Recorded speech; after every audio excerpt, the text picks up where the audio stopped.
नमस्कार, आपका स्वागत है। दोस्तों, हर वर्ष भाद्रपद मास के शुक्ल पक्ष की पूर्णिमा तिथि से आश्विन मास के कृष्ण पक्ष की अमावस्या तिथि तक पितृपक्ष मनाया जाता है। इस वर्ष पितृपक्ष 29 सितंबर से शुरू होकर 14 अक्टूबर को समाप्त होने वाले हैं। पितृपक्ष के ये 15 दिन हिंदू धर्म में बहुत ही महत्वपूर्ण होते हैं। इन 15 दिनों के दौरान लोग अपने पूर्वजों के लिए तर्पण तथा पिंड दान करते हैं।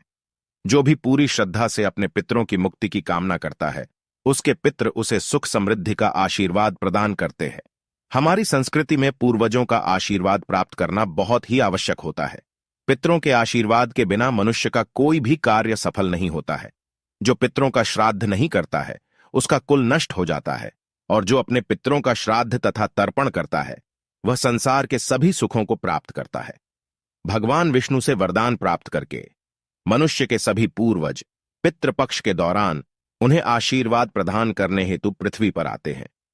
वे अपने प्रियजनों द्वारा सम्मान प्राप्त करके बहुत आनंदित होते हैं तथा उनके द्वारा बनाए गए भोजन से संतुष्ट होकर समस्त पितृगण अपने प्रियजनों को आशीर्वाद देकर पुनः पितृलोक में लौट जाते हैं। किंतु यदि कोई मनुष्य पितृपक्ष के दौरान अपने पितरों का आदर सत्कार नहीं करता है, उन्हें भोग नहीं चढ़ाता है और उसके पितृ रुष्ट होकर ही लौट जाते हैं, इससे मनुष्य को पितृदोष लगता है और पितृदोष के कारण मनुष्य को भयंकर दुखों का सामना करना पड़ता है। इसीलिए आज के इस वीडियो में हम जानेंगे अपने पितरों को संतुष्ट करने के लिए किस प्रकार का भोजन बनाना चाहिए और शास्त्रों में पितरों के लिए किस प्रकार का भोजन वर्जित माना गया है। दोस्तों, अगर आप इस चैनल पर नए हैं तो इसे सब्सक्राइब जरूर करें, कमेंट में जय श्री कृष्ण अवश्य लिखें, साथ ही वीडियो को लाइक जरूर करें। सबसे पहले जान लेते हैं गरुड़ पुराण के अनुसार ऐसे वह कौन से व्यंजन हैं जो आपको पितरों के लिए बनाने चाहिए। सबसे पहले है दूध और चीनी से बनी खीर।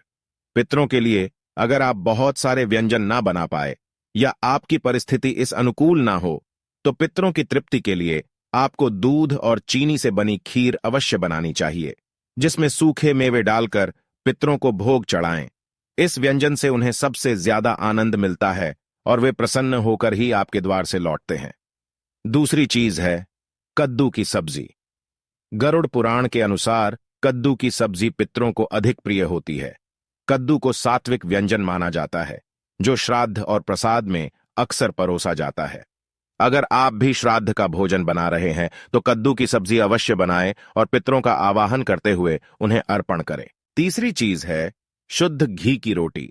पितृपक्ष में पितरों के लिए शुद्ध घी से बनी रोटी अवश्य बनाएं और पितरों को याद करते हुए एक रोटी कौवे को और 2 छोटी रोटियां बनाकर गाय और कुत्ते को खिलाएं। इससे आपके पितृगण जिस भी रूप में धरती पर उपस्थित होंगे, वे तृप्त होकर आपको अवश्य आशीर्वाद देंगे। चौथी चीज है पीली मूंग दाल और सफेद उड़द दाल। इन 2 दालों का उल्लेख गरुड़ पुराण में खास तौर पर किया गया है, जिसमें इन 2 दालों से बनने वाले व्यंजन, चाहे वो मीठे हो या नमकीन, अवश्य ही पितरों के लिए बनाने चाहिए। अगर आप उनकी श्राद्ध तिथि पर इस व्यंजन को बनाते हैं तो आपके पितृगण अत्यंत संतुष्ट होंगे। इसके अलावा गेहूं से बनी पूरी, मीठी गुड़ की रोटी, मीठे केसर वाले चावल, काले चने और बेसन से बनी चीजें भी पितरों के लिए बनाई जाए तो पितृ प्रसन्न होकर उन्हें ग्रहण करते हैं। आइए अब जानते हैं भोजन कैसे बनाना चाहिए। जैसे हम ईश्वर का भोग बनाते समय उस भोजन को नहीं छकते अथवा उसे झूठा नहीं करते हैं, ठीक उसी प्रकार से हमें पितरों का भोजन भी उन्हें अर्पण करने से पहले झूठा नहीं करना चाहिए। भोजन बनाने से पहले आपको पूरी तरह से शुद्ध होना चाहिए।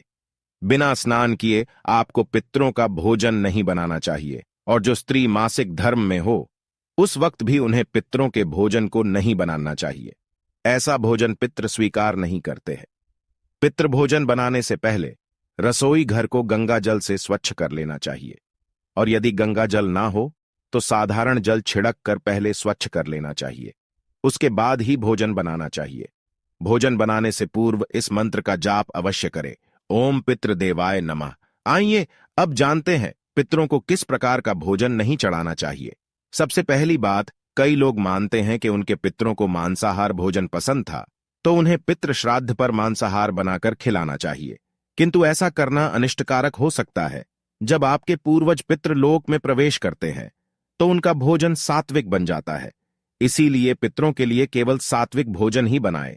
तामसिक व्यंजन जैसे प्याज, अदरक और लहसुन आदि का प्रयोग भी श्राद्ध भोजन में नहीं करना चाहिए। ऐसा भोजन पितृदेव स्वीकार नहीं करते हैं। तो इस प्रकार से अपने पितरों की पूजा करके आप उनका आशीर्वाद प्राप्त कर सकते हैं। उम्मीद है आपको यह जानकारी अच्छी लगी होगी। वीडियो को लाइक जरूर करें और कमेंट में जय पितृदेव और जय श्री कृष्ण अवश्य लिखें। साथ ही चैनल को सब्सक्राइब करें। आप सभी का धन्यवाद।